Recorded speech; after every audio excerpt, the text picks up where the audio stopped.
अस्सलाम वालेकुम, क्या हाल चाल हैं जी।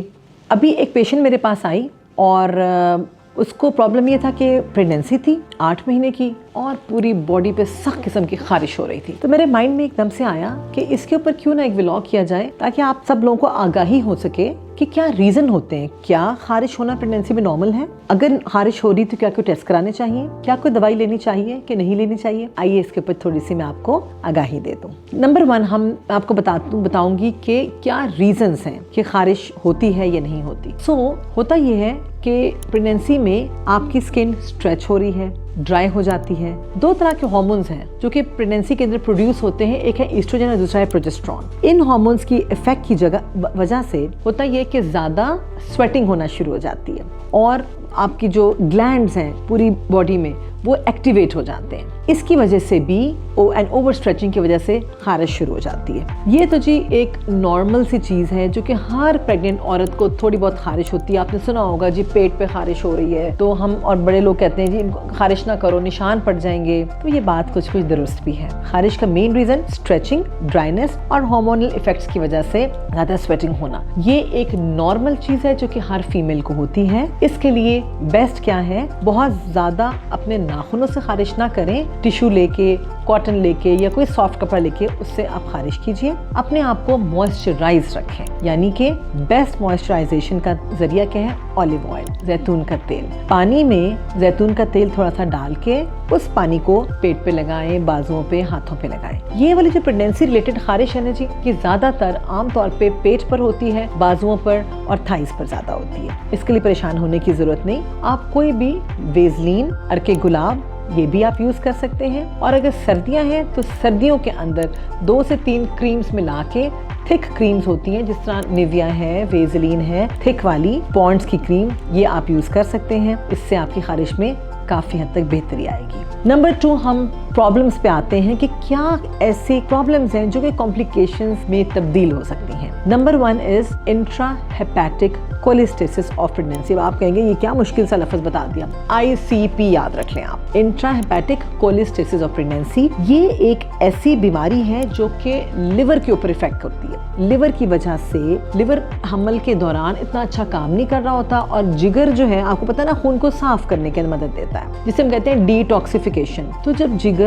इतना अच्छा हमल में काम ना करे तो बॉडी में बाइल बढ़ जाता है। बाइल क्या है, एक ऐसा हरे रंग का लिक्विड है जो कि लिवर और गॉल ब्लैडर वहाँ से प्रोड्यूस होता है। हाजमे में भी मदद देता है, जहाँ फायदे व नुकसानात भी हैं। लेकिन अगर ICP किसी को हो जाता है तो इसकी मिकदार काफ़ी ज़्यादा हो जाती है, जॉन्डिस होना शुरू हो जाता है और शदीद खारिश होती है। अब ये वाली जो खारिश है ना जी, जो ICP की वजह से होती है, ये ज़्यादातर हाथों में, पाँव के तलियों के अंदर और बाजुओं और टांगों पे ज़्यादा होती है। पूरे जिस्म में होती है लेकिन ज़्यादातर जो है हाथों में और पाँव के तलियों में ज़्यादा होना शुरू हो जाती है और इसके अंदर रैश नहीं होता। ICP एक तरह से डेंजरस चीज़ है। अगर खारिश होती है प्लीज डॉक्टर के पास जाएं और आपके डॉक्टर आपके लिवर फंक्शन टेस्ट कराएंगे। अगर लिवर फंक्शन टेस्ट ज़्यादा हैं तो आपको दवाई फौरन दी जाएगी।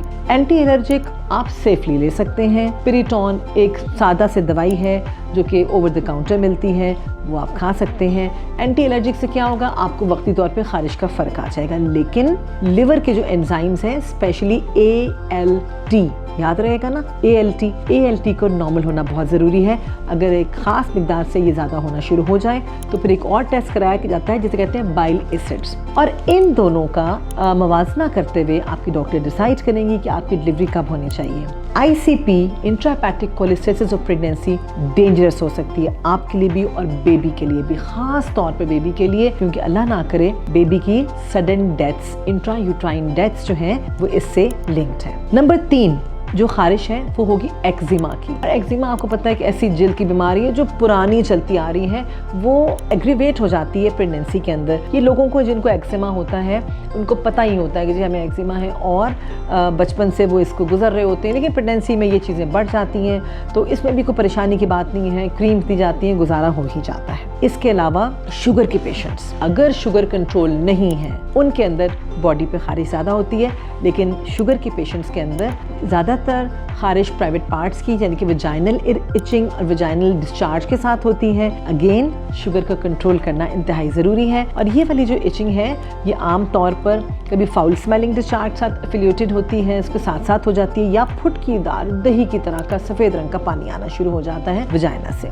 शुगर कंट्रोल होगी तो डिस्चार्ज गायब। फिर हम आते हैं थायराइड डिजीजेस पे। थायराइड यानी कि जो गिलर्ड के प्रॉब्लम होते हैं, इन पेशेंट्स के अंदर भी अगर आपका थायराइड सही काम नहीं कर रहा, इनके अंदर भी बॉडी में इचिंग होती है। TSH थायराइड स्टिमुलेटिंग हार्मोन एक टेस्ट है जो कि प्रेगनेंसी में हमारे का करवाते हैं, क्योंकि ना सिर्फ खारिश तो इसका एक एलिमेंट है, और भी बहुत सी चीजें अगर थायराइड आपका सही काम नहीं कर रहा होगा तो और भी कॉम्प्लिकेशंस हो सकती हैं। लास्टली हम आते हैं पेम्फिकॉइड इरप्शन ऑफ प्रेगनेंसी। पेम्फिकॉइड इरप्शन क्या चीज है? इसमें पूरी बॉडी पे धब्बड़ से पड़ जाते हैं और ब्लिस्टर्स निकल आते हैं। ये एक डिजीज है जिसके अंदर इचिंग तो होती ही होती है लेकिन रैश के साथ हो जाती है। इस चीज को मद्देनजर रखिए। अगर आपको लगे कि आपकी बॉडी में धब्बड़ पड़ रहे हैं और बाद में वो रैश की फॉर्म में सामने आ गए हैं, गोल गोल से पूरी बॉडी पे फैल जाते हैं, इसे कहते हैं पेम्फिकॉइड इरप्शन, और इसमें भी आपको डॉक्टर को दिखाना ज़रूरी है। आई होप मेरे छोटे से ब्लॉग से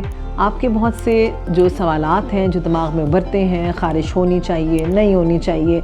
कुछ लोग खुशकिस्मत होते हैं, कुछ भी नहीं होती, खारिश होती ही नहीं है, लेकिन आम तौर पे अगर कोई रैश नहीं हो रहा, कोई डिस्चार्ज नहीं है, तो खारिश होना पेट पे स्पेशली बिल्कुल नॉर्मल है। जो मैंने आपको देसी टोटका बताया, ऑलिव ऑयल और पानी, इसका इस्तेमाल ज़रूर कीजिए, इंशाल्लाह ताला बेहतरी होगी। बहुत शुक्रिया।